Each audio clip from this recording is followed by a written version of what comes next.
Guys, what's happening? It's Mike's Soul Dragon channel, and today I wanted to take a look at Astro City 1/2. Now, for those of you who are unfamiliar, Astro City was a book that was created by Kurt Busiek in the mid-90s. I want to say like maybe 95, 96, somewhere along that line. 97 it came out under the Image imprint, and basically it was, or it's still, I'm not sure if it's still coming out or not. I know they do quite a bit of collections for it, so, but as far as new material, I can't remember the last time any new issue came out. But anyway, the gist of Astro City is it is set in a world in which superheroes are incredibly commonplace and have been for quite a while. And it's almost, it's kind of similar to Alan Moore's Top 10, but it's not as over the top. I would say, you have all your superheroes that live in Astro City. You have your Superman equivalent, your Batman equivalent, your Wonder Woman equivalent, so on and so forth. But what the real hook of the book was the characterization, the dialogue, the humanizing of the characters. So you had a lot of that in the book, at a time in which the majority of comic books, were still big guns, big pouches, guys named Dark Blood Claw, Rip Dark, Rip Claw, that type of vibe. So Astro City, Kurt Busiek and I believe it's Brent Anderson, they came out with this book, and it was totally different than anything that was out on the shelf at the time. And this issue here, which is 1/2, this was a issue that you could get through a partnership that they had with Wizard. Wizard magazine was this magazine that covered comic books, and it was really geared towards, your younger fan, maybe, from 8 to 18, 8 to 20, that age group. And they had this partnership, and you could get this issue sent to you in the mail. But in any case, this issue here, the 1/2 issue, is really widely known as one of these standouts of the book, of the first volume. And that says a lot, because a lot of these issues, one of the other things about Astro City was,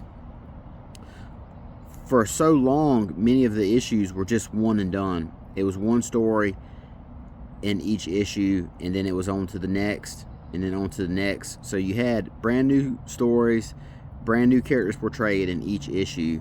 And that was and it was they only had some ongoing issues, or stories that ran through multiple issues, after it had got its feet out underneath it, and even then that was kind of sporadic. But this issue set aside, this issue here I set it aside because it is one of the more fondly remembered issues, and it's not even really a full-length comic here. And I will go ahead and hop right into it. I'll stop rambling. But this opens up, so this guy here, he has a dream of this woman here.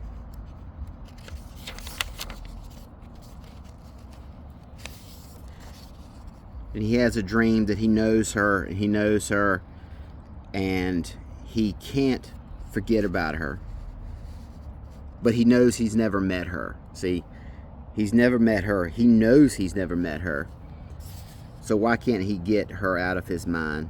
And like I said, you see, the characters, the various superheroes of Astro City, they're your very typical superheroes. You know, the public loves them for the most part. People point them out. You know, there's no grim gritty really. But this guy, he continues to have thoughts of this girl Miranda, and it affects him at his job. He can't date anyone else. He can't think about another woman. You know, he's basically just obsessing over this woman that he knows so well. He knows her face, her laugh, the small details of her life, but he cannot place who she is and how he knows her for the life of her. He calls his mom up. His mom is like, no, I don't know her. You know, he calls his school buddies, people he went to, you know, high school, college with. He's taking sleeping pills to sleep through the night without dreaming. And then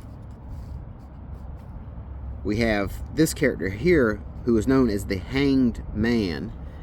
And basically he is like the equivalent, he's kind of like the equivalent of the Watcher in the Marvel Universe. He's a character that sees all and knows all, a very mysterious cosmic style character. And so he tells him, he says, your dreams trouble you, and in turn they trouble reality. You fear you're going mad. You are not. Here, I shall show you. And so he touches him and gives him basically these experiences and these memories. And we see we're transported back to 1943. This is one of their old Golden Age heroes called the All-American. And this guy here is someone called the Timekeeper. And he's basically like, you know, Dr. Kronos, or whatever his name is, in the Atom. And so he foils the Timekeeper from his bank holdup. And the Timekeeper says, no more.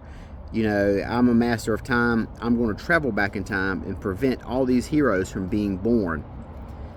And he goes, using his technology, he travels all the way back in time and basically confronts, you know, this character here who is, you know, some cosmic character. And he tells him,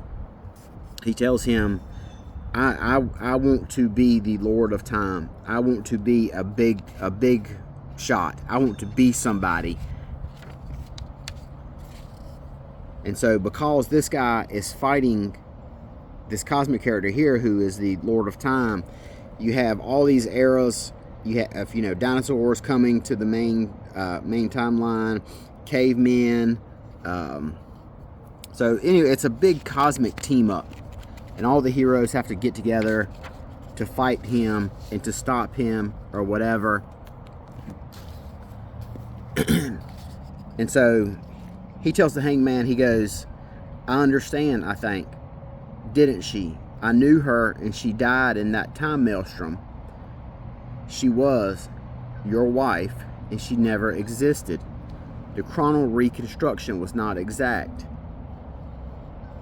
Air Ace first battled the Barnstorm on a Sunday, not a Monday, and as a result, her grandparents never met. For the most part, the new reality is a whole, but close bonds such as yours, they create a weakness in the fabric of time. So basically what he is telling her is, because of that great cosmic battle that the heroes had, time did not set right, and certain people did not were not born like they should have, and that includes his wife. And because he loved his wife so much, and their bond was so strong, he still remembers her, even after the realities have reset. And Hangman says, look, I can't bring her back, but however, I can take her for your memory and basically give you peace. And the man, he says, forget her. No, I don't want to forget. As you wish, you will not remember this visit, though your sense of understanding will remain.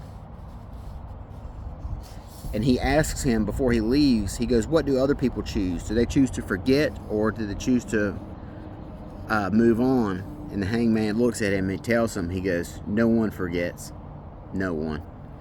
So he tells that man that, you know, millions of people or thousands of people have this problem, and out of everyone I encounter, no one ever chooses to lose the memory of someone that they loved who has been wiped from existence. But that is, and then this issue, and then we see here at the end of it, he has a really good night's sleep for the first time in a long time, and he just has dreams of her, and he remembers that he loved her, and so his dreams are still of her, but they're not of a way that he regrets having her. He dreams of her, and they are only like fond memories, so they give him contentment instead of a sense of anxiety like he was previously having. But that is Astro City 1/2, and this is the Nearness of You. So it's one of the more standout issues of Astro City, and it's all based upon the strong writing of Kurt Busiek. Now, there is a bunch of other issues of Astro City that are very similar to this. Stories that have strong characterization, that have great moments like this. So Astro City is pretty widely collected in trade paperbacks, softcover and hardcover. So if you think this will be something that you would enjoy, you know, then feel free to pick up any of these trade paperbacks. They're very accessible. You don't have to know a whole lot about what's going on before you pick one up. You know, Kurt Busiek, the way he writes the stories, you'll figure it out as you go. He references stuff, and it's explained through context or other dialogue. But as far as one and done issues go, this one right here is at the top, and it's hard to beat for a reason, because it's just that damn good. So till next time, talk to you guys later. Have a good day. Bye bye.